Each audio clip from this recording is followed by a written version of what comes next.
வணக்கம். ஜோதிடத்தில் இந்த நற்சிந்தனை நல்ல ஒரு தூய எண்ணங்கள் இருந்தால் தான் வாழ்க்கையில் ஜெயிக்க முடியுங்க. அதுக்கு ஜாதகத்தில் எப்படி பார்க்கலாம் அப்படின்னா லக்னத்தை பார்க்கணும். ஒரு ஜாதகத்தை எடுத்தோடனே லக்னத்தில் என்ன கிரகம் இருக்குன்னு பார்க்கணும். எந்த கிரகம் இல்லைன்னா லக்னாதிபதியை பார்க்கணும். இது சிம்பிளாக லக்னத்தை பார்த்தாலே தெரிந்துடும். இதில் சுப கிரகங்கள் இருக்கணும். உதாரணத்துக்கு லக்னத்தில் குரு, லக்னத்தில் சுக்கிரன், லக்னத்தில் புதன், லக்னத்தில் சந்திரன், அது வளர்ப்பிறை சந்திரனாக இருக்கணும். தேய்பிறை சந்திரனா அது பாவகிரக கூட்டணியில் போயிடும்.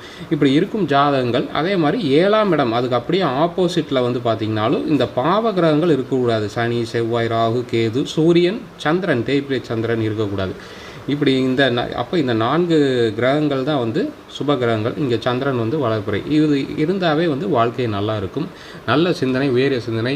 ஒருத்தர் பில்லியனர் ஆகணும், மில்லியனர் ஆகணும், கோடீஸ்வரர் ஆகணும், அந்த எண்ணங்கள் அதுக்கு ஏற்ற மாதிரி செயல்படணும். அவருக்கு திருவள்ளுவர் திருக்குறளை 666வது குறள் எடுத்து படித்து பாருங்கள். கூகுளில் குறள் 666ன்னு போடுங்க. எண்ணங்கள் தான் வாழ்க்கையை தீர்மானிப்பது. அப்போ ஜாதகத்தில் லக்னம் சுப அமைப்பில் இருக்கணும். அதே மாதிரி பாபகர்த்தாரி யோகம் சொல்லக்கூடிய இப்போ லக்னம் இருக்குது, குரு லக்னத்திலே உச்சமாக இருக்கிற கடவுள். ஆனால் பின்னாடி பார்த்தீங்கன்னா சனி 12ஆம் இடத்துல 2ல் ராகு இருக்குது அப்படின்னா இவர்களால் பீடிக்கப்படுவார்கள்.